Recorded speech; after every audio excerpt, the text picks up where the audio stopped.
What is going on, everybody? Welcome back to another episode of UFC Fight Night here on the Run Pierce Sports YouTube channel, talking February 3rd's 13-fight card.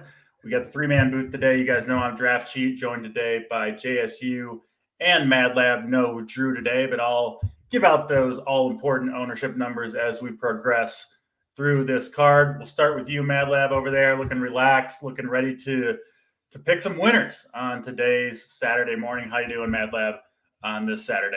I'm good, man. Happy the fights are back. We got 12-week stretch, no break, which is good. My Niners are in the Super Bowl, and Brock Purdy's going to prove why he's not a game manager. And all's fucking well in the world, boys. Yeah, absolutely.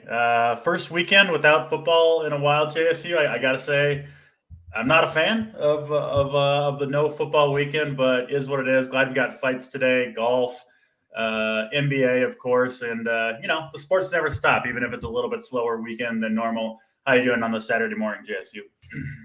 Yeah, Sundays are rough for sure when there's no football, but I will say it's close to not having MMA on Saturdays. Like I'll still put Sundays not having football ahead of MMAs on Saturday, but man. No MMA on Saturdays is rough when you're just waiting for the fight. Like, there's not much like it. So, I mean, I'm happy at least we got a card this week. We didn't have one last week. So, what was it? 2 weeks ago was the last time we were on here, and that was the I think the Strickland card. But did you guys think he won that fight? So I did. I mean, and you know what? I want to ask you a question because you've been doing this for so long, and I'm just. I must be a novice or something because I don't understand how, and this, it's not just the Strickland fight that I'm talking. There was multiple fights on the card. I feel like takedowns without advancing positions or doing any damage at all are scored differently fight to fight. They are because they're not supposed to be scored the way they were scored in that fight. First of all, you have to ground your opponent. He's got to physically be grounded. Like he's got to be grounded. Yep. And if you just ground him and he gets up, there has to be the same constitution for the defensive prowess of the opposite fighter. Like you have to give them credit for not being taken down, for popping back up. If there's no damage caused or there's no transition made, it's kind of, you kind of lean that way a little bit, but it shouldn't be scored in the hindrance of a fight. I mean, it's crazy. I know exactly what you're talking about. You're talking about when he took Strickland down and Strickland would pop back up.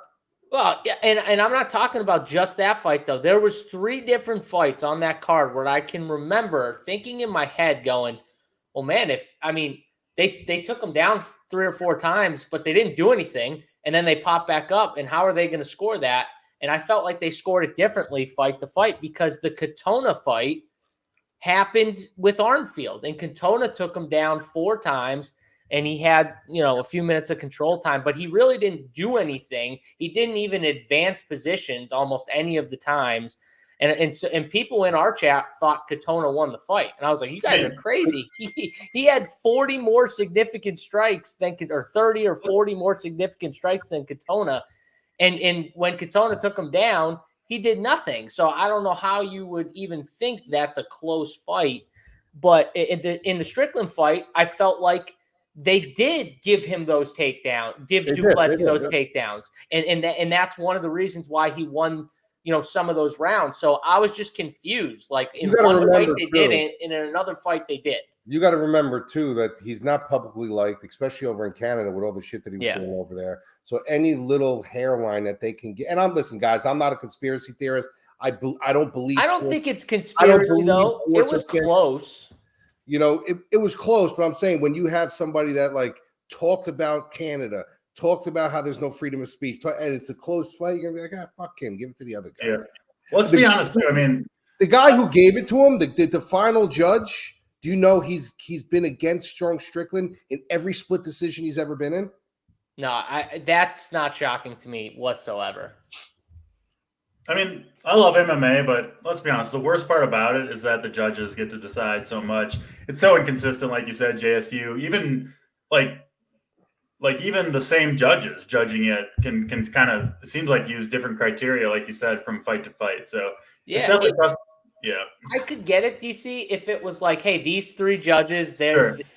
they're all this. This is how they score. It's kind of like refs, where they're like some refs call a tighter game in a tighter ship, and they'll call more fouls, and they'll whatever, and some will like let them play a little bit more. I get all that, but when you're constantly changing how you view things, that's when I'm like, okay, there's some type of bias going on, and maybe that was it, Mad Lab. Maybe it was just a Sean. It's a human element, right? So, like, I'm sure the judges come into each fight with some idea of who they expect to win or what they expect to happen, and it's hard to just eliminate that bias, right? When you're watching the fight. So, well, what's funny? One more thing about that is all the people that I saw like on Twitter and stuff that were saying that Duplessis won. Obviously, they bet him. That's why they said it.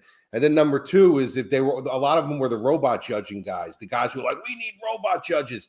But if you actually go to the CompuBox, boxes, Strickland completely outlanded them. So where's your justification there? You know what I mean? Why can't we get ex-UFC fighters to judge? Why can't we get guys that have been in the? Why is that not a thing? It's the commission, bro. It's like people think that the UFC has something to do with that. They don't. I know, but I'm saying why don't they should have some sort of say.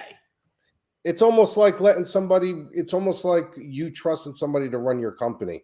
The commission just doesn't let people in to just, you know what I mean? They want a firm iron fist on you. I get it. You know? It would be judged better, though, for sure, 100%. If we had. That's all I'm saying. So I get it, though. Well, hopefully we'll get some decent judging today on today's 13-fight card. Not the best fight card in the world, but honestly, it's still fun. If you got action, you're playing DFS, you're still rooting interest in every single fight. And we'll do our best to bring you the winners on this card. Let's jump right into it. We start in the big boy division. Thomas Peterson will take on Jamal Pogues. Both of them not very much UFC experience. Two legit heavyweights here. Don't look like they're cutting a lot of weight, at least from the weigh-in photos. Mad Lab. It is Peterson, modest favorite here, sitting around -170 over Pogues. Start with you, Mad Lab. What do you got between these two? Yeah, so real quick before I jump into this, I just want to let you guys know, like from a wagering and from a DFS perspective, I'm very transparent. It's not a card where you guys want to bury your entire bankroll into it. You guys want to have fun. We're on a 12-week stretch. Conserve some of your bankroll. There's no reason to pull the trigger hard on this one. As far as Peterson and Pogues, I looked at this and I like the athletic ability of Pogues. He works behind a good jab. He's kind of quick. He knows how to utilize the real estate of the cage, but smaller cage in the apex center. Peterson, believe it or not, I know he didn't look that good on the scales, but this dude is a pretty high pedigree wrestler. Like, this dude knows how to wrestle. When you got a natural heavyweight like him going against a blown up light heavyweight, all he really has to do is secure one of them takedowns and utilize his body weight to center his gravity to stay on top of Pogues. And there's a possibility that this dude can get like a ground and pound finish. So when you look at his price tag at 8,700, you're like, yeah, he doesn't look good. He's, debuting guy. He's not really, we don't know too much about him. Fact of the matter is you have to play the upside on the path. And the upside on the path is Peterson, if he does get Pogues to the ground and get some kind of a mount or top control, chances are Pogues might not be able to get back up. So I kind of teeter the line with his price, 8,700. I'm like, I could see where this completely shits the bed. But then I see a justification for him to score well over the nines. So, I'm kind of right in the middle with it. But I do like Peterson in this spot. It's maybe like a sneaky play. Yeah, I'm just going to use our partners over at SaberSim. I'll use their ownership for this card with no Drew to fine tune that stuff. Might not be perfect, but no ownership is and should be a decent guide. They've got Peterson at 29% JSU and Pogues at 13%. So a pretty wide gap between the two. Wide gap in pricing too. I don't know, DFS-wise, I kind of like taking the shot on the lower-owned guy on a fight that I personally could see going either way. What are your thoughts here on these two JSU?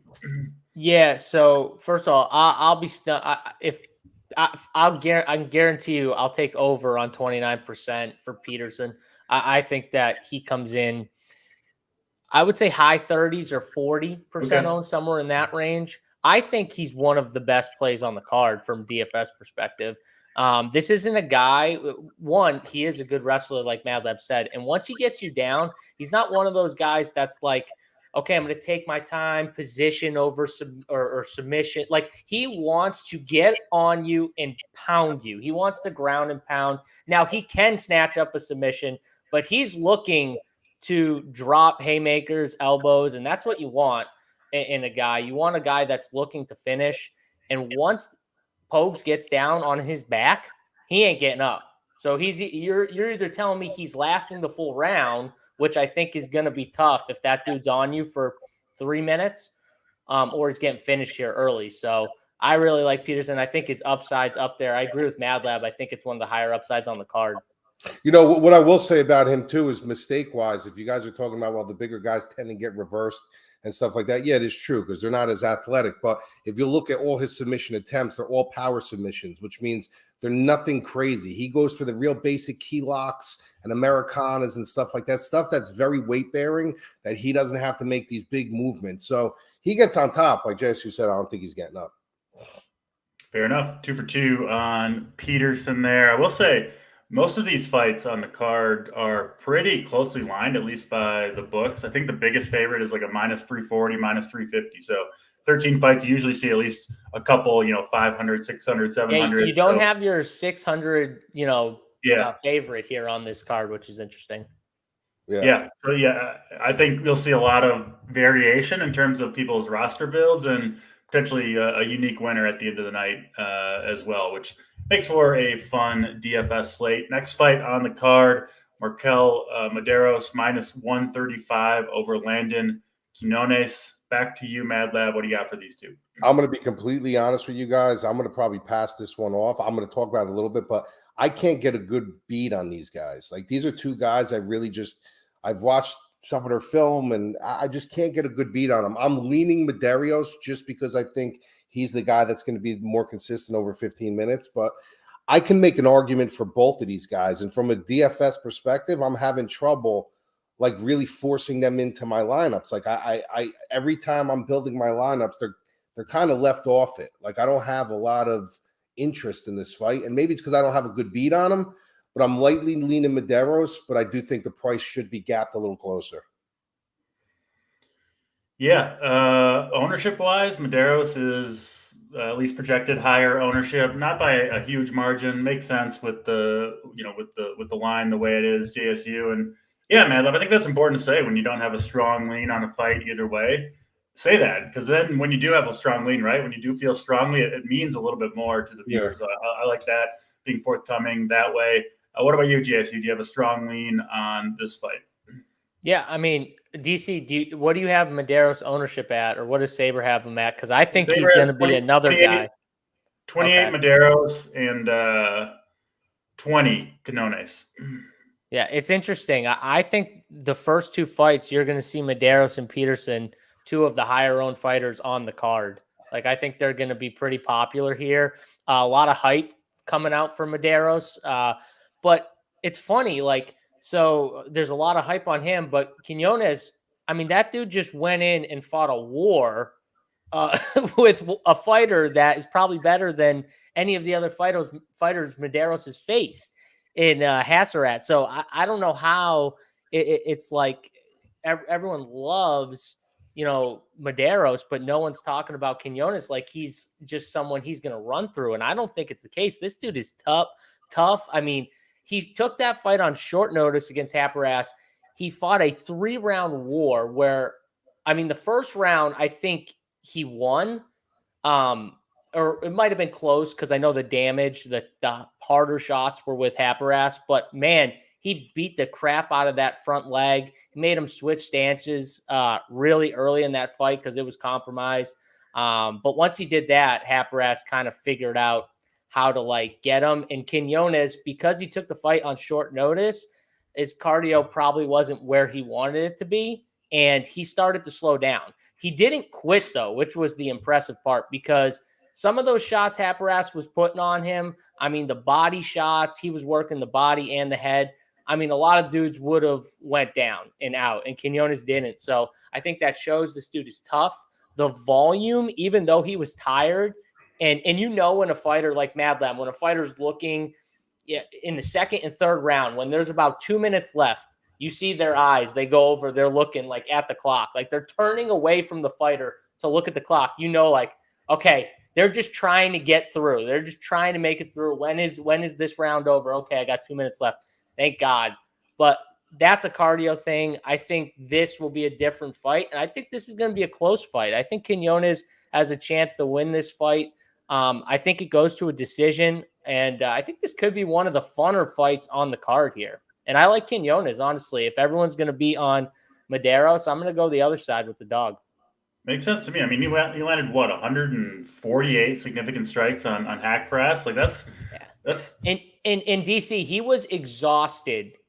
Second round on, he was exhausted. Yeah. So that whole fight after the first round, he gave it all in the first round, and then the second and third round, he was breathing heavy and he kept pushing the entire round. Even he just didn't have enough like power in his shots, and Hapras did. Like that was the difference between the fight, if you ask me, in my opinion, because they both threw a ton of volume. It was just the power was on Hapras' side the entire time. Still pretty impressive to throw and land that type of volume against a good fighter, and maybe on not quite the cardio that he wants. So yeah, I like that small upset call there on Quinones. Get a discount on, it looks like, both the ownership and the price as well. So that makes sense to me. We'll move to the next fight on the card. One of several women's fights on the card. It is Julie Stoliarenko sitting around minus 150 over Luana Carolina. I like Stoliarenko here, Mad Lab. I'm hoping you're with me. I think she can get Carolina to the ground. I haven't been impressed with Carolina, but your take here on these two ladies, Mad Lab. Yeah, the one thing that I had to learn, that took me a while to learn, was the separation between who do you think's going to win and who has the best upside for DraftKings. Yeah. I had to learn how to really separate that. So when I look at this now, I look at Stoliarenko, who has all the upside. Yep. You know what I mean? Like, this is a girl who can, she's got 11 wins by submission, 10 finishes, 10 by submission, 10 of them all by armbar. So she's kind of armbar bust. Doesn't mean she's not a good grappler, but that's her go-to move.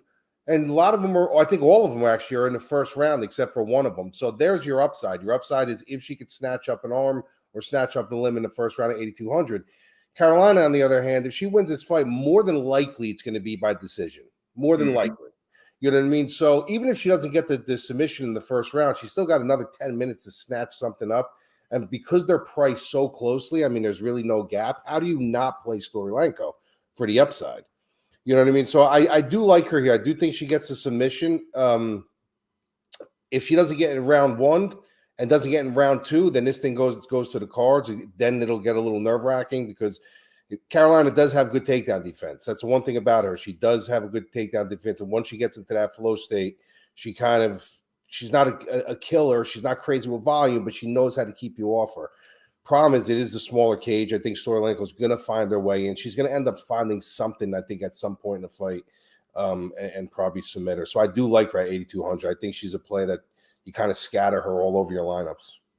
Yeah. I mean, Madlab made the point, JSU, but I just – like, you got to win the parlay with Carolina where she wins the fight but also scores well, which doesn't seem all that likely. Whereas with Stoli, like, the parlay's almost made itself, right? If she wins the fight, she's probably going to score well because it's an early win. So, yeah, it makes sense to me.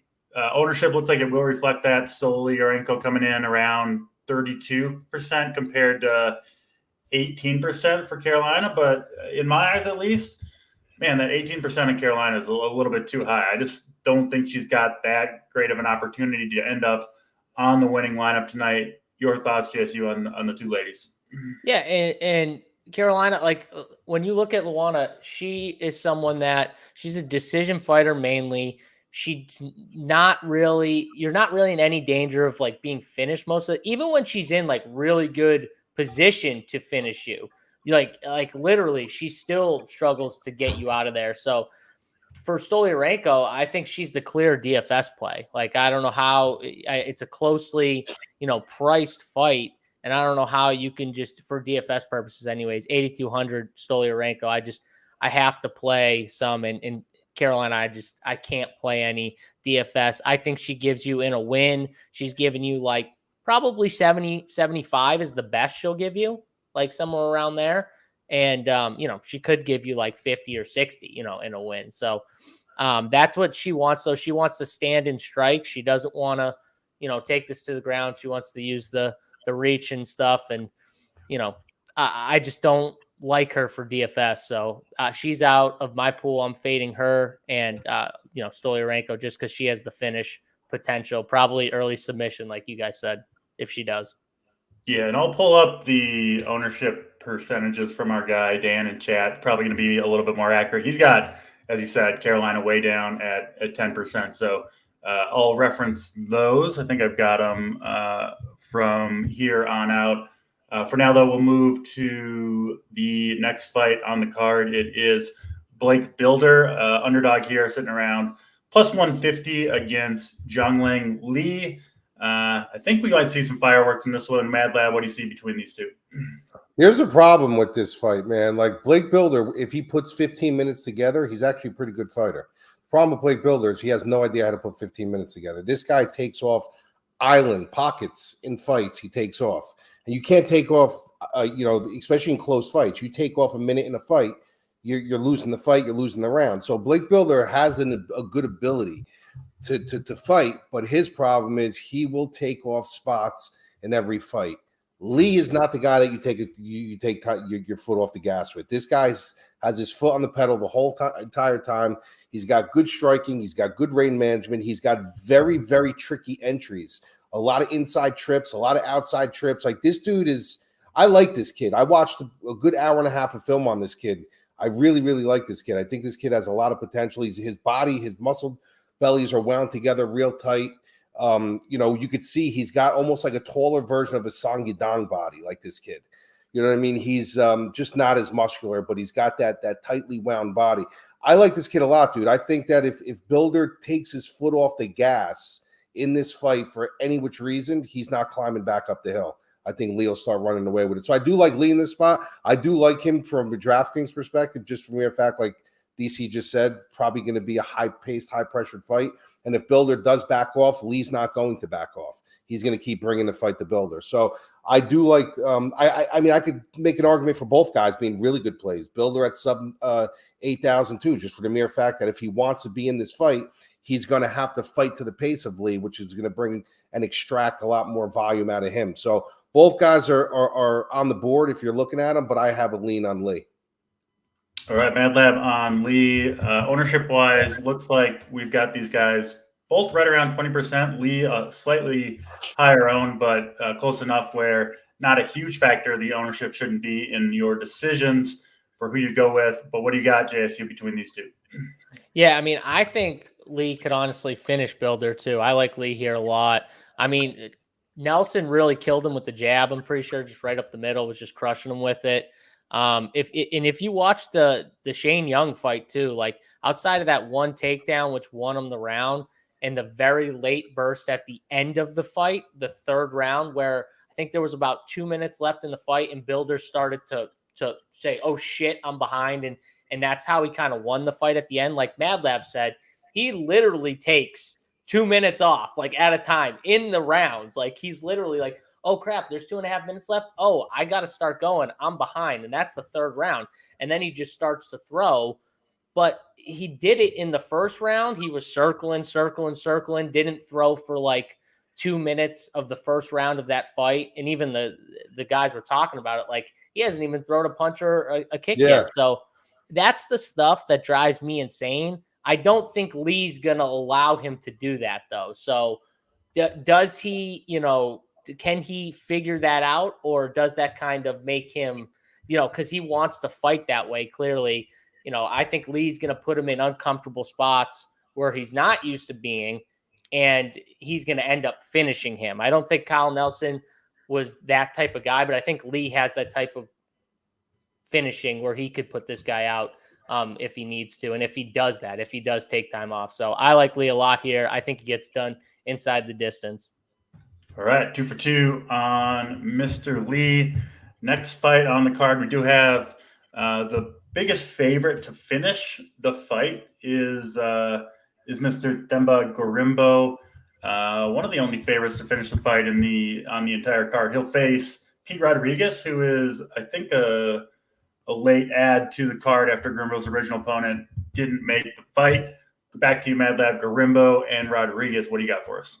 Yeah, so when you look at Pete Rodriguez, the kid's a tough, scrappy kid. That's where it ends with him, right? But when you see all these people actually picking this kid against Gorimbo, it's kind of like, what kind of research did you do? Like, he's a full-time tattoo artist, which means he's not training full-time.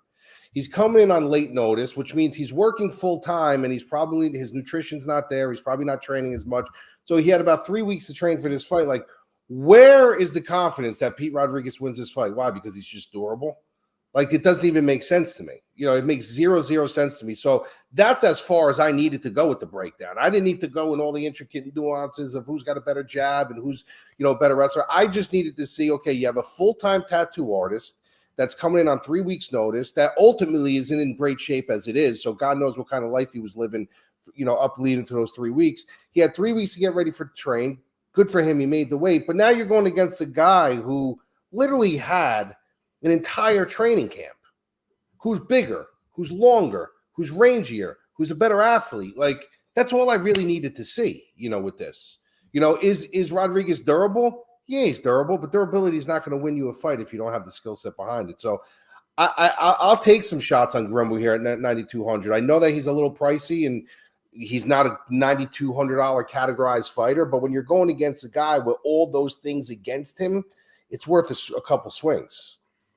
I'm with you, Matt. I was kind of surprised that the line was not wider on this fight, especially given the circumstances with Rodriguez. Your thoughts here, JSU, on Rodriguez and Gorimbo? I mean, I'm not surprised. Themba, for everything he does well, he also makes a ton of mistakes in the cage. And when you have a durable guy, which if all you want to say is he's durable, I would say he's got power too. He's got really good boxing. Like Themba's kickbox, I wouldn't say he has good boxing. I think he's better than Themba in that stand-up position. So I think he has him there. Where Themba has him is on the ground if he can get it there. But Themba also makes mistakes trying to get to the ground. And he made mistakes against Fletcher where twice he tried to take his back and he got a little overzealous and he tried to rush it and it ended up with him on his back when he had the best position. It happened twice in the fight. He ended up losing that fight that he probably shouldn't have lost because he gassed out in the first round. So that's another thing. His gas tank is not as good. So if you tell me that I have a durable dog who has some power and he can withstand a round and a half of Themba trying to wrestle, and Themba gasses out after a round and a half or even 2 rounds, and I have my durable dog going into that 3rd round with some power, I'll take a shot on the dog here. Do we got a little wager? I mean, what's the wager? I don't know. It doesn't have to be money. It could be something on the show next week. How the fuck can you sit here and be confident in Pete Rodriguez? Because I'm not confident in Themba Gorimbo. You're confident in his grappling like he's the greatest. No. I'm talking about, bro. It's almost like you. Okay, so if they stand up, for 3 rounds, who's winning the fight, Mad Lab? Wait, say this. If they stand up for 3 rounds, who's winning the fight? Gorimbo, because Pete Rodriguez isn't going to last. He's got 3 weeks. You just told me he's got durability. You said the one thing that he has is durability. durability. His cardio is going to be gone, dude. He's a full-time tattoo artist, which means I know what he is. 3 times a week. I know what he is, but you've also watched Themba gas out multiple times, and you're going to tell me that he couldn't gas out as easily. You know as well as I know, when you wrestle or try to wrestle like he's going to try and wrestle early, that can get you tired. Pete Rodriguez has one path. Knocking him out. He has to knock him out. Yeah, but watch out. But if you don't knock him out, it's gone. I think he can knock him out, though. You don't think he has a chance to knock him out? Well, he can knock anybody out. Anybody can knock anybody out. Exactly. What do you got in your hand there, Mad Lab? Looks like a little dime bag of some party drugs over there. I'd love to see you on that during the show. Get real aggressive. What are you asking me? You got a little thing in your hand. What is that? Oh, this right here. It's bacitracin. I cut my hand. Bassitration. It's not as exciting as I was going How for. how the hell do you have bassitration next to you? Look, It's so random. It didn't take long for you guys to get after it a little bit. I'd rub it on the tip of my penis while we're doing the show.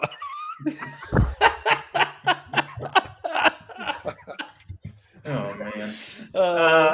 That's how all you got to right. sit up here and tell me how people can't take the dog against the guy who's one of the biggest No, favorites bro, on the bro, card. I'm not saying how, but how can you sit there and take it like, look, if he wins, he wins. I But- just but don't know an how you educated can be person's so gonna confident say- in a guy who's so raw as Themba Garimba. Just because he's got the Rock, who did something nice for him, and I bought never him a brought that fucking up apartment. once.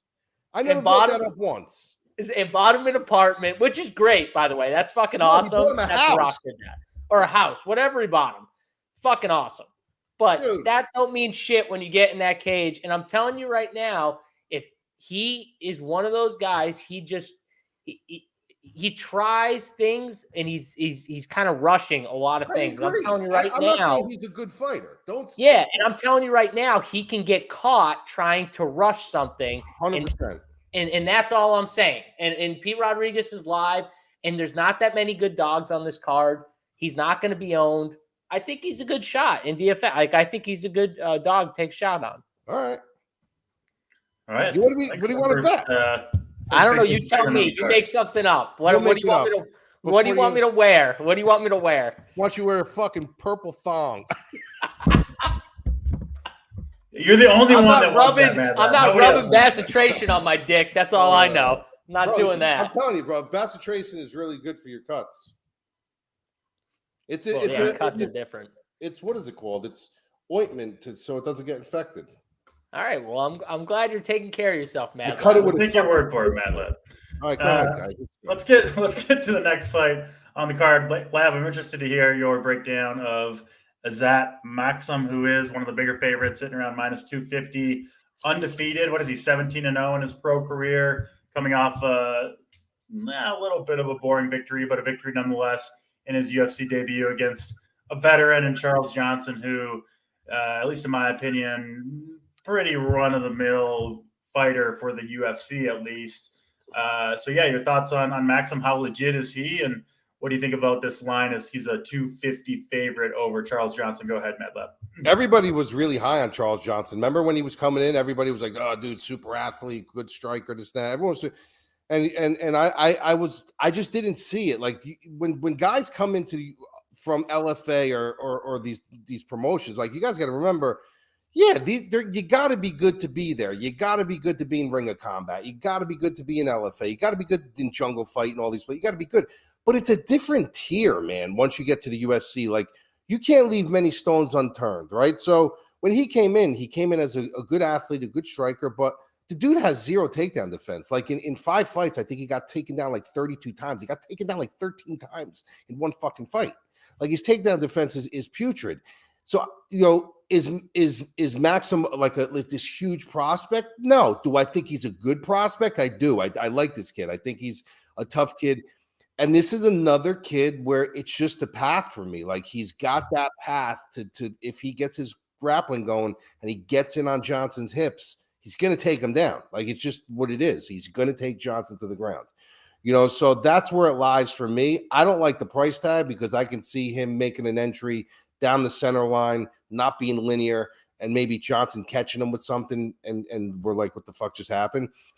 But, if you take that element away and you go from game plan to game plan, the 8,900 can actually be value if he can get 5-6 takedowns against Johnson and just keep stringing them together and stringing them together and stringing them together, which isn't unheard of with both of their styles. So I'm kind of on the fence with the price. I mean, I know there's better value on the card, but I do like this kid. I think if he does get his wrestling, early, there's no reason why he can't string together 3-4 takedowns and get some good control time and win the fight and cover that value. What kind of fighter is Maxim if he does get the takedowns, does get top control? Is he a ground and pound submission? He could do either. He could do both. He's more of a not like a seek and destroy guy where he's looking. He lets it come to him, so he's a little bit more methodical with his approach. All right, Mad Lab on the Maxim train. Well, that's what I was hoping to hear, honestly, JSU. What are your thoughts between these two? Yeah, I agree with them. I think this could go one of two ways for him. Either boring decision where, Maxim doesn't score very well for DFS, or it could be really good. Like, I don't know if there's that much of an in-between, honestly. Like, I think if it's really good, it means he's getting the takedowns, and then Johnson's getting back up, and then he's dumping them again. He And does. He does have a good return. Yeah. So this is what I mean, though. For DFS, that's actually better in some ways, because you're getting, instead of getting like 4 or 5 takedowns, you could get 8, 9. You know what I mean? Like, you could get a ton of takedowns with a guy who's good at getting back to his feet, but is going to get dumped, and he's going to get dumped. And that's got to be the game plan, I would assume, is trying to do that heavy wrestling. So, I mean, I like Maxim for sure, and I think he wins by decision here. I don't think it's a finish, but the question is it kind of a boring decision win, or is it him just constantly dumping them and having some success on the ground, which I hope so. So 8,900, I'm going to have some Maxim. I'm not going to have any Johnson. Yeah, I think that's fair. And I don't think you're going to need a monster score to win a GPP today. I think you'll see lower scores than we typically see on a 13-fight card. So something to keep in mind as you build. I also think the high 8Ks might be better than all the high 9Ks. Yeah. So, I said that in the article, and I also said that in the podcast. I said you don't have to live anywhere near the 9K range this week. I would leave money on the table, like every lineup. Like, even if I was making 150 lineups, I would not zero out my salary for any of the teams on that the was slate. Exactly the point I was going to make. I think you could easily see a lineup with a lot of money left on the table win this card. And like you said, I don't think it's a card where you want to be heavily duped, right? You want unique lineups because there's just a lot of different builds, I think, that are live to win tournaments. So the problem with it is you'll have money left on the table, but the way Vegas and DraftKings have the pricing, I think they got it pretty right this week. So I wouldn't be shocked if all the way across the board the favorites win, and that makes it uncomfortable for you to have to pick the dogs. Yeah, that makes sense. Back to the women's division for the next fight on the card: Molly McCann and Diana Belbita.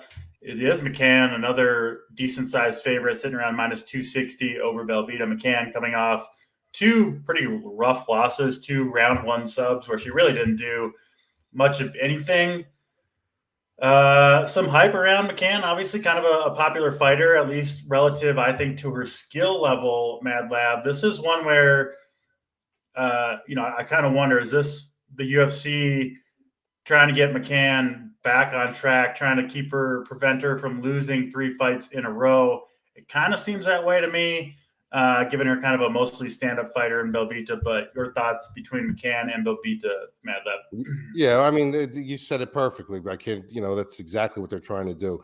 She's a marketable girl. She's not somebody who, she's somebody that puts seats, asses in the seat. She's with Barstool. The crowd loves her. So that's what they're trying to do. But what I'm going to tell you right now is, guys, do not put your money, putting your money on Molly McCann is just fucking stupid. I mean, it really is. It's fucking dumb. Should she win this fight? Yes. But anytime you have a girl who is where she is in her career going to another weight class, that only means one thing. That means she's trying to reinvent and find herself again. Okay. So does she look good on the scale? Yes, she looks good on the scale. Did she make weight? No problem. Yes, she made weight. But Molly McCann is not a good fighter. Period. End of story. She's not a good fighter. So anyone who ties her into parlays or bets her straight up, it's kind of foolish, because I would not be blown fucking away if she loses to Belbita. I really wouldn't be. I really, really wouldn't be. Do I think McCann wins the fight? Do I think it's set up for her to win the fight? Yeah. But I would not go near her with my fucking money. And if I didn't watch this fight tonight and I went out and came home and you guys called me and said Belbita won, I'd be like, I'm not fucking shocked at all. It almost has a little bit of a smell of the Magny fight that I told you guys about. I told you guys, stay away from fucking Mallet. Stay away from Mallet. Stay away from Mallet. I'm saying the same thing. McCann's not going to finish anybody for 9,300. So she's probably not going to hit her value anyway. You know what I mean? Like 9,300. I'll be shocked if she finishes Belbita because she's not really a finisher, especially at this weight class. You don't know how she's going to react 10 minutes in. Is her cardio going to dump? Like, there's too many unknowns with her. And on top of that, she's not good. So she's like a stay away from me. Makes sense. I mean, she's expensive at 9,300. We've got her at pretty high ownership, or decently high, at least for her price. JSU at 22%. And by the way, they did fight before. They fucking fought like 5 fucking years ago. I mean, yeah, it was literally 5 years ago. The only thing I will say is, I mean, like, has there been a ton of improvement? Like, Belbita's like maybe a little bit better with her takedown defense than she was then, but like, there's probably not that much. Maybe the striking's improved a little bit, but it's probably close to like a wash. You know what I mean? And if you watch that fight, you know, Molly McCann, you know, she had more success getting her to the ground, you know, at some points of the fight and stuff like that. You know, she did have, you know, her moments where she was grounding her and pounding her on the ground, but does that happen this fight? I mean, probably not that much success as much as she had last time. You know what I mean? So I'm with you. Like, I don't like either of these girls, but would I be shocked if Belbita won and she's 6,900? And if she wins, she probably scores between like 60 and 80, somewhere in that range. But I don't know. It might not be good enough, even at that price tag, you know, because it could be one of those fights where she wins, but it's not that great of a score anyway. So I don't really like it for DFS. I think you can take shots on the dog. We already talked about the 9K range. We don't like it as much. So I'm going to be lower on, you know, Molly McCann. I agree with Mad Lab. Her only path to scoring well, I think, is the wrestling and the takedowns and in control time. If she gets 4 or 5 takedowns and she has success controlling her on the ground, that's how she scores. I don't think it's her getting an early finish or knockdowns or knockout. Like, I don't think she's getting that because Belbita is tough. Jason said it in the chat. She is a tough girl. So she's tough. Yeah. So I don't think it's a finish. I think it's a decision win either way. So, yeah, I'm lower on this fight. Yeah, and I just in general, I think fading the women's fights that are favorites and you just don't trust them as fighters, right? Probably a good move in the long run from just a 5,000 foot view. Next fight on the card and last one's on the prelims. It is Gilbert Urbina and Charles Radke. Urbina sitting around minus 200 in this one. This one is favored, decent favorite to go inside the distance, which is a little bit rare for this card overall. We'll start with you again, Mad Lab. Urbina, Radke, what do you see here? I think this price should be priced a little closer. I'd like this 9,000, 7,000. Like, they're really disrespecting Radke here. I see why. I mean, I do like Urbina. I know people kind of shit on him.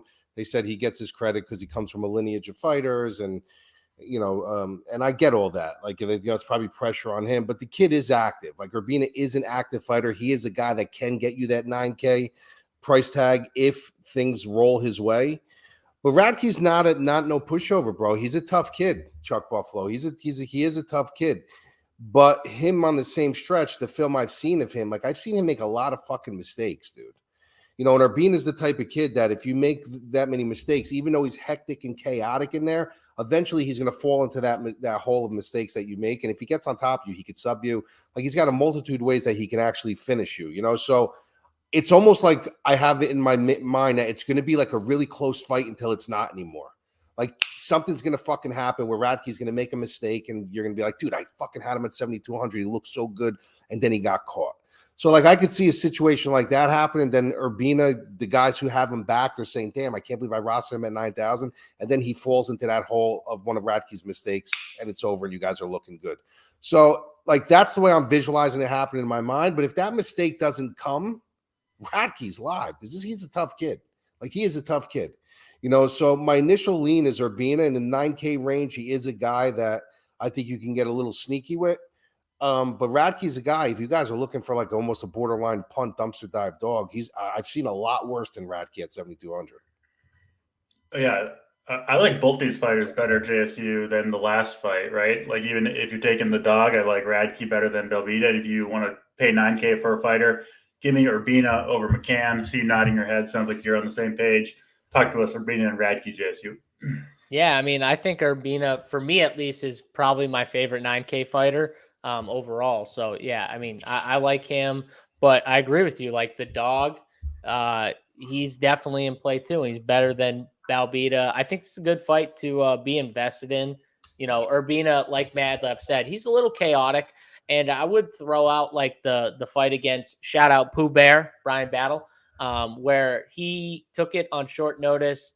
He threw everything into round one and then gassed out, clearly trying to finish battle in round one, putting everything into it, and then just had nothing in round two, and then just got caught. He threw like some spinning elbow against the cage, and Battle took advantage of it, and it ended up subbing him out. But I would throw that fight out. I think he's got a ton of talent, and I think he ends up winning this fight. I think it's a tough fight, though. I don't know if it finishes is my only problem, because Radke is tough. I think he's good too. So I think this could go to the cards, and I do like Urbina in a decision. All right. That's Urbina and Radke. That does bring us to the main card main card, final 5 fights. First we'll talk about Ali Khizriev and Mahmoud Muradov. It is Khizriev minus 140. I think so far the best fight that we're going to see. Khizriev, undefeated fighter. I think some potential here against Muradov, who's a fun fighter as well. Looking forward to this one, Madlab. What do you see between Khizriev and Muradov? Yeah, I'm going against all my constitutions with this kid, because usually when people aren't active, I have the philosophy is like, you got to show me first. Like, show me that you can stay consistent. Show me you can string some fights together, and then we'll talk. And he's just not. Like, he's been, missing fights cancellations and stuff like that. But when he is fighting, this kid has a lot of fucking potential, bro. Like, this kid's got a really good pressure game. He's got good grappling. He's got good striking. Like, and if you watched him back on some of his previous film, he had like a skinny, fat body. Like, he had no muscularity to him. Well, all of a sudden he steps on the scales, this week, and you're like, what the fuck, dude? Like, he's got muscularity to him. Like, you could see he's putting in a different kind of work now. Now, can that work against him? Yes, because at the end of the day, I know for boxing, like, some of the greatest boxers ever had the smoothest bodies because they didn't have the lactic acid buildup. When you have a smoother body, you tend to be a lot more free and loose. Muscular bodies, you tend to tire out. You get that buildup. So a grappler like him, could that work against him in live time? Yeah, I mean, very much can. He's got, a little bit more muscularity. He's got to carry more oxygen, more blood going to the muscles. So it can, but dollar for dollar in this fight, like, I like Muradov. I think he's a good fighter. I think his grappling came a long way. He's got good striking. He's part of the money team. Dewey Cooper is his striking coach, but this kid can honestly run over him in this fight if he gets going. Like, this kid is good. This kid's got an unrelenting grappling game that once he starts chain wrestling you, it's very hard to get away from. So if Muradov, you're gonna really see what kind of level Muradov's grappling is and wrestling is in this fight if Khizriev goes that route. Now, he could get baited into Muradov, or Muradov can bait him into a stand-up fight for 15 minutes, and then he'll probably be fucked. But if he comes right out of the gate and he starts grappling Muradov and starts really closing that gap and making him try to, get offense with his defense, Khizriev can honestly control this fight for 13 of the 15 minutes if he wanted to. Does the fact Khizriev look better on the scale than maybe you expected help alleviate some of your concerns about the layoff and lack of activity? Like, obviously yeah, it does. But then you got to wonder, when someone's body changes like that and they get muscularity, how is the lactic acid buildup? Sure. How is their flexibility? How's all that stuff going to be? I don't know. But he's the smaller guy. He's like, they got the lower center of the gravity. He's got those wide fucking shoulders. Like, he is like almost like, he reminds you like a true daggy kind of guy. Like, he's going to go in there and he's going to get on your hips and he's going to make you fucking work. So I like him at 80, sub 9,000. I like him. I like to sit in that 89, 88, 87 range. And he's perfect because I see a lot of guys on Muradov, dude. I see a lot of guys picking Muradov for an upset here. And I understand why, and I'm going to have my shares of him, but I'm definitely going to have a heavier lean on Khizriev. Yeah, I'm on the Kizriev train as well. What about you, JSU?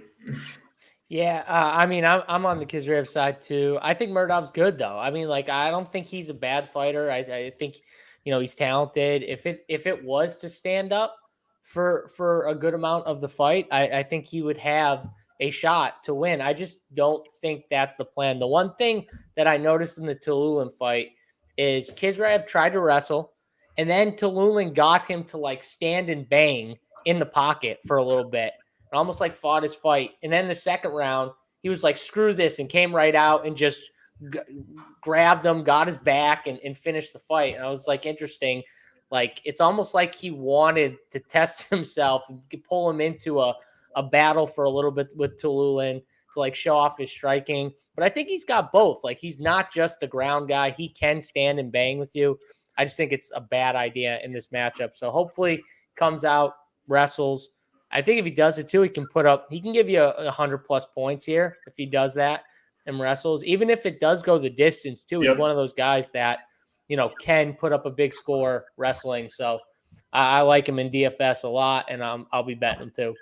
Yeah, I think Kizriev is one of the few guys who has a multiple paths to a big score on this card. So I'm in on the Kizriev train. Back to the ladies next, and the biggest favorite on the card is Natalia Silva, younger fighter. I think she's 10 years younger in this fight than her opponent, Araujo. And yeah, Silva, also the most expensive fighter on the card at 9,500. Despite that, Mad Lab, we've got pretty low ownership on both of these fighters. This is, according to our man Dan's projections, the lowest cumulative owned fight on the entire card. So obviously, at least from his projections, maybe the public doesn't have a ton of confidence in Silva to put up a big score despite her being a big favorite. Your thoughts, Mad Lab, Silva, and Araujo? Yeah, I'm torn here, man, because, I'm not torn on the fight. Silva should 1,000% win this fight. So from a wagering perspective, if you wanted to tie her into parlays and stuff, I wouldn't argue with you. But from a DFS standpoint, Araujo is really tough, dude. Like, she's no pushover. Like, this girl is tough. This girl can drag this fight into a later round where, yeah, you're going to say, well, it's probably going to go to decision and Silva's going to win. But, Araujo hung in there. The problem with Araujo is it's one of two things. She's either going to gas out or she's not. If she gasses out, then Silva can probably finish the fight. But if she doesn't gas out, Araujo is really athletic. She fought the better competition. She's very strong. She's got good striking. She's a pretty well-rounded. She's not a bad fighter. So Silva's going to win the fight, but I could see the rounds. Like, I could see her giving her some situations if she doesn't gas out. If she gasses out, I mean, Silva's going to – I don't know. 9,500 to me, though, is that's a little much, dude. Like, especially if you really look at Silva's resume, this is the toughest fight of her career. You know what I mean? Like, this is the toughest person she's fought. So – this is like a show. All right, show me you can like destroy this girl. Show me that you're worthy of a $9,500 price tag, and then we'll talk after this. But I'm not going to take you on a $9,500 flyer when this is the best. This is the biggest test of your career. Like, it just doesn't compute with me. From a gambling, a wagering perspective, I get it. I understand it. But from a DFS perspective, I don't understand it. Yeah, that makes sense to me. I will say, I do think there can be multiple dogs that win on this fight. So maybe you don't need the monster score from the 9,500 like you would on a typical card. JSU, what are your thoughts between these two? Yeah, and when you see someone who, just the finish rate's probably not going to be here in this fight, where I love Silva. She's like, I love her game. I think she's super talented. And yeah, I think she wins this fight. But she could dominate this fight and still not put up a big score on DraftKings. Yep. And you'll say at the end of the fight, you'll say, man, she is awesome. She dominated that fight. And she scored 89. 85. Yeah, 85, 89. Yeah. But so that's the funny thing where like some of these big score, guys dominate a fight. They're putting up 120, 130, points. I don't see that as the thing for Silva. And like Mad Lab brought out, Araujo is the best fighter she's fought. So you got to think that this drags out a little bit and comes close to a decision. Now, maybe she gets a late finish. And if she does, and she puts up, close to 90 or something like that, I just don't see it as, getting on the optimal. So I'm fading, both sides of this fight. I mean, if you like Araujo, obviously, you should play her at 6,700. I don't see her winning. Obviously, Natalia Silva is definitely one of the easier just picks, I think, on this card, clearly by the odds too.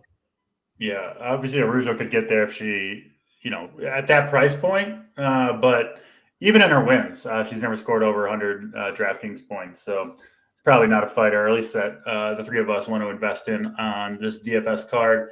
3 more fights to talk about. 3, I think, pretty good ones to wrap up this card.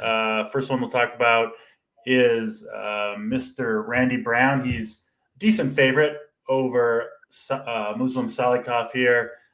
Brown sitting around, I think, minus 260. So one of the bigger favorites on this card. Back to you, Mad Lab Brown and Salikov. What do you got for us?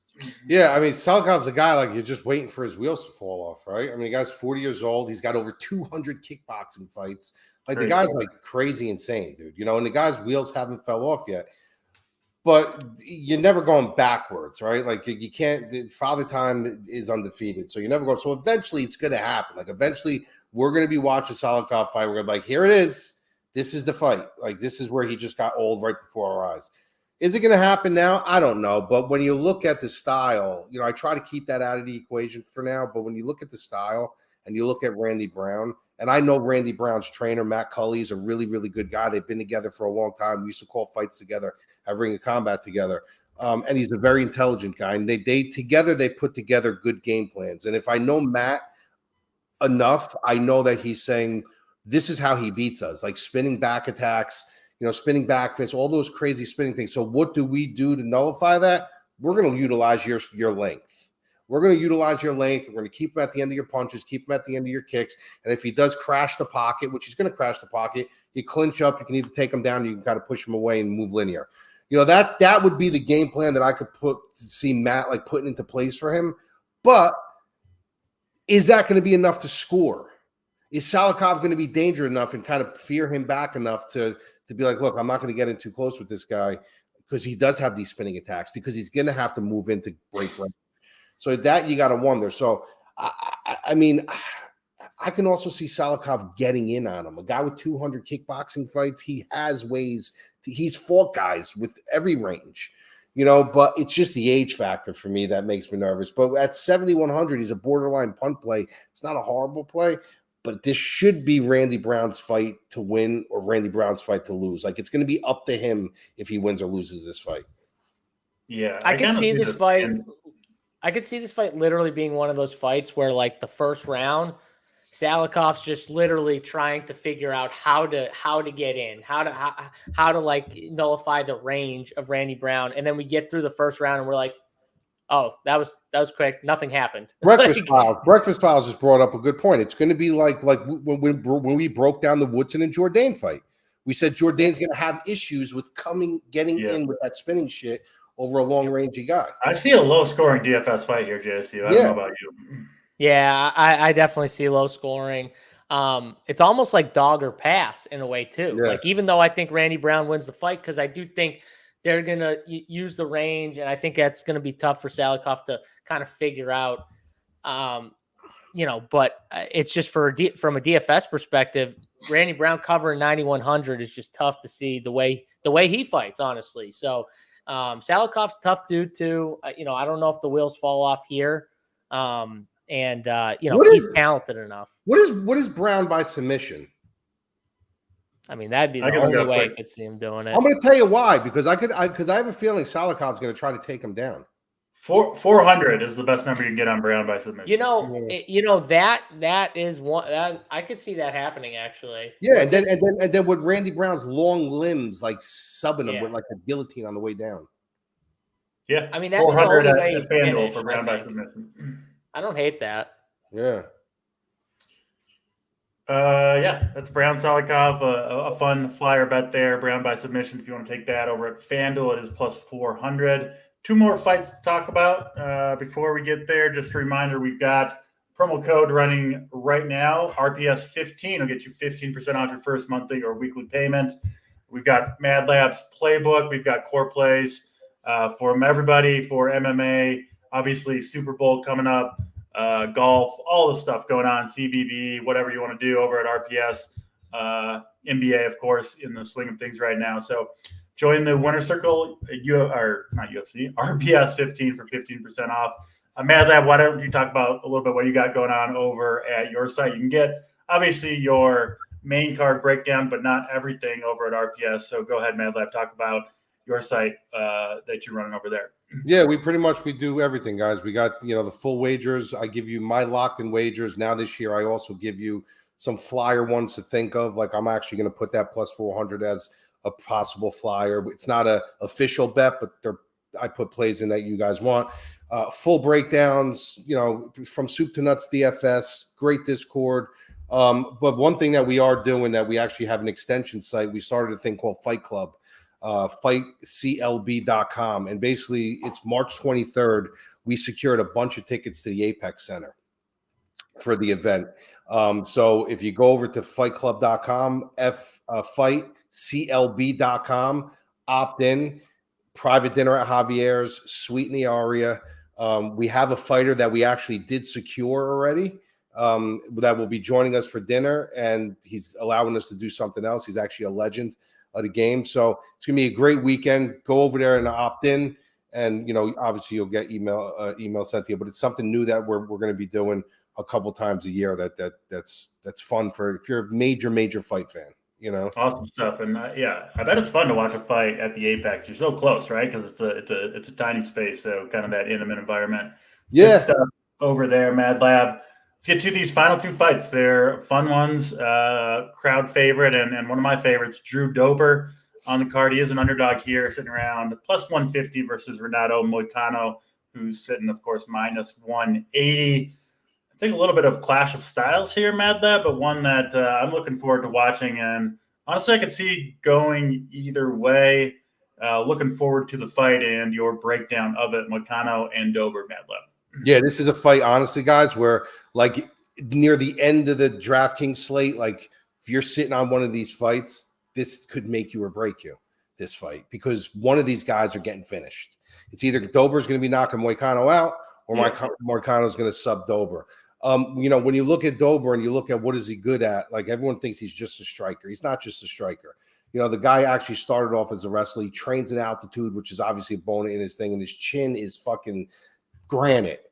Until a couple fights ago, he started to show that he's got some chinks in his armor, and he's been getting clipped. And that comes with age, and that comes with wars. You can't rely on your durability your entire life. Moicano, on the other hand, this is a guy who's super talented everywhere. He's a really good striker, but he's got a major leg up in the grappling game. The problem is he makes dumb decisions sometimes. That's my only thing with Moicano. Sometimes he does not fight the way he needs to fight. He was beaten. What's it called? What's his fuck? I always forget this guy's name. Brian Ortega. He was beating Brian Ortega from, this was a while ago, but he was beating Brian Ortega from pillar to post. He beat him for 14 of the 15 minutes. And then he ends up going for a fucking takedown and gets guillotined by him and loses the fight. Like, he's been known to do stupid things like that throughout his career. But it's just, what path do you like more? And I just like Moicano's path better. I think that there's such a gap in the grappling with Moicano that if he does take him down, he's going to sub him. Where Dober standing with him, Moicano can hang with him with the hands, but he can't get clipped. So I just like Moicano's path better. I think Moicano can sub him, and their prices are perfect, bro. 7,800, 8,400. One of these guys are hitting the mark. Yeah, I love this fight for DFS. JSU, your thoughts, Dober and Moicano? Yeah, I mean, for DFS, I think you got to be overweight on both these fighters. You just have to. Why don't you blow me, McNair? We almost made it through that was a compliment, Mad My Lab. wife's boyfriend's mailman said, "Mad Lab, what do you invite your fucking mailman into your house to fucking play with your balls?" That's a compliment, Mad Lab. He was trying to someone said you look cute. If he said my wife's friend, okay. He's telling me the mailman. What's your fucking McNair? Mailman's an honest profession. Mailman's an honest profession right there. Listen, has he been in here all day? He's always here. Yeah. Yeah, he's always here. That's the first comment I saw. Oh, no. He was here to start the show. Oh, was he? Yep, he's here. Where were we though? And by the way, too, how are you saying who's the guy he lost to? He's lost to like multiple guys, and you're like, which one? Which one? I can't remember his name. I was supposed to remember. The one he made the dumb mistake. The Ortega one was the dumb mistake. Oh, the dumb mistake one. Okay, I was like in my head, I'm like, he's lost to multiple guys. What do you want me to pick one? He was winning that fight for like 14 minutes and 30 seconds. Yeah, and then he got I remember. Yeah, now that you say it, anyways, but it was just funny. B-Nair, chat legend. I agree. McNair, chat legend. B-Nair's a fucking transvestite. Now, if it was a male woman, you would have been happy. Yeah, then I would have given him kudos, but he's always fucking busting my chops. I'm with you on this fight that I think Moicano could get the sub finish here. I did bet that. But I mean, Dober, if he does finish him, it's probably going to be by knockout. So I see it going one of two ways, either Moicano sub or Dober knockout here. So I think for DFS, I think you have to just load up on this fight. The prices are just too good not to. So this is one, JSU, where it's like you hope whatever your best lineup is coming into these last two fights has that. Yeah. Has this one. Not the next fight that we're about to talk about. You want this one actually over the next fight, in my opinion. Don't stack this either, guys. Yeah. No, yeah, I totally agree with that. We are here to the main event. It is IMAVOV, who is a favorite over Roman DOLIDZE. Not a huge favorite for a main event. IMAVOV minus 170 over DOLIDZE. This one, expected to finish inside the distance, but maybe not the highest scoring main event ever. Your thoughts on these two, Medlab? I mean, what did you say, JSU? You said you want this fight more than the fight before? I would want the fight before it over this fight. Oh, I thought you said the other way. All right, okay. Yeah, no, I would prefer the fight before it over this fight. Yeah, listen, both of these guys got a lot of issues, man. I mean, both of these guys are good, but when you look at a guy like DOLIDZE, he's like your classic fighter. Like, he's the type of guy, he's going to go for leg locks. He's going to go for your classic submissions. But he's very north and south, bro. Like, there's nothing that this guy does that will say to you, well, look at his movement, or look at his head movement, or look at the way he moves. He's just very plodding and he's forward. And anytime he fights people that fight linear and move side to side, he has a lot of trouble with him. He starts winging his punches and he starts like trying to make things happen too much. That's what IMAVOV does. IMAVOV is very fluid with his movement. He moves around. He utilizes the entire cage. He works up behind a good jab. The problem with IMAVOV now is his cardio. Like, we've seen him go 5 rounds with Strickland, but overall, he didn't look that good coming down the stretch. Like, he was able to hang. He was able to throw a little bit of volume, but you could see that the oxygen was getting to him a little bit. On the flip side, we've never seen DOLIDZE 5 rounds. So, like, there's so many question marks here, but skill for skill, I think IMAVOV's the right side. Like, I do. I was never high on DOLIDZE. I thought DOLIDZE is like a victim of circumstance almost. Like, he's got to be in the right spot at the right time to win his fights, because if he has to find the hole and to jump through, he can't find it. He tries to create it, but if you just stay away from him and you fight your fight and don't get baited into a pissing match with him, you could ping this guy off all day. So I respect DOLIDZE. I think he's had some good wins, but I think IMAVOV's the better fighter. Like, I just think he is. I think he's the better fighter. If his cardio holds up, he should win this fight. But from a DraftKings perspective, dude, like, I could see it being like a sloggy 5-round fight where they're just fucking looking at each other, you know? Yeah. Yeah, you'll see big ownership here regardless. We always see it on the main event, almost no matter who's in there. I do get your perspective, JSU, though, that, Madlab kind of agrees, could be a lower scoring main event. Your thoughts on the fight, JSU, IMAVOV, and DOLIDZE? Yeah, and honestly, it comes into like, so I went back and forth on this fight, and I do agree with Madlab, like, in the conclusion that IMAVOV might be the better, like, overall guy. But I think this could be a bad DFS fight. I think at 7,600, DOLIDZE at least has a little more upside, in my opinion, if he gets the win. So I am going him. I am leaning him as my pick at 7,600. But I'll be honest, I'm going to be underweight on this fight for DFS. Like, I would prefer, and I think that's going to make you unique too. If you just fade this fight or go lower on this fight, not many people are going to do that here on this card. So they're just going to need the main event 5 rounds. So I'm going to be lower in general on both guys. I agree. Yeah. I mean, if DOLIDZE wins the fight at 7,600, given that it's either 5 rounds or a finish, I think he's pretty likely to end up there, but maybe not IMAVOV on the other side, given that he's $1,000 more. Mad Lab, what do you think? IMAVOV? I think there's a possibility, but I think it'd be a very dangerous game to play with a guy like DOLIDZE. I think that's a terrible game plan if he tries to wrestle. Yeah, it's something you don't want to do. Because, I mean, I could see maybe clinching up with him to try to tire DOLIDZE out, but no, when you have the movement like IMAVOV has and the speed advantage, you stay on the feet and you keep it at range. You're just asking for trouble if you try to do that with someone like DOLIDZE. I think, and honestly, I think if he makes a mistake like that, I think that's where DOLIDZE could end up catching him and finishing him inside, inside the distance. Like, so 100%. If you're on DOLIDZE, I think you hope that IMAVOV tries to wrestle. Honestly, DOLIDZE just has to win to cover value. Yeah, that's true. But I just don't think he's going to win. Yeah, and if it's a decision, 5 rounds, and IMAVOV wins, how much does he score in those 5 rounds with the win? You know what I mean? Does he get you 85? Is 85 going to be optimal? 95? Is that going to be optimal? Maybe. I don't know. Depends on like the rest of the fighters, I guess. But yeah. Yeah, should be an interesting night of DFS for sure. That's all 13 fights. We do appreciate you guys joining us, and we'll be back here same time, same place for what do you say, Mad Labs? Like 3 months off or 3 months without 3 months straight, bro. We got some great fights coming out. Yeah, some tremendous. Did you guys watch Bare Knuckle? Did you guys watch Bare Knuckle last night? I didn't watch it. I didn't watch it last night. No. Was it good? Yeah, it was really good. Yeah. Nice. It was a banger. What do you think of some of these? What do you think about all these fights coming out, Mad Lab? Bro, there's some bangers, bro. There's some bangers that are coming out. UFC 300 looks so sick. Like we got good fights before that, but man, that card looked so good. So many fights coming out. And what you know what I think it is? I think that, and I could be wrong, but I know Dana White's the way he thinks, dude. Like he's such a narcissist, bro, that he has to have the best. Boxing is putting on some fucking sick fights in the next 6 months. Like sick. It's probably going to be one of the best years for the lighter divisions in boxing, and he's got to compete with that, dude. He has to compete with that. So I think it's going to be a really good. This might be one of the better years of matchups in MMA, dude.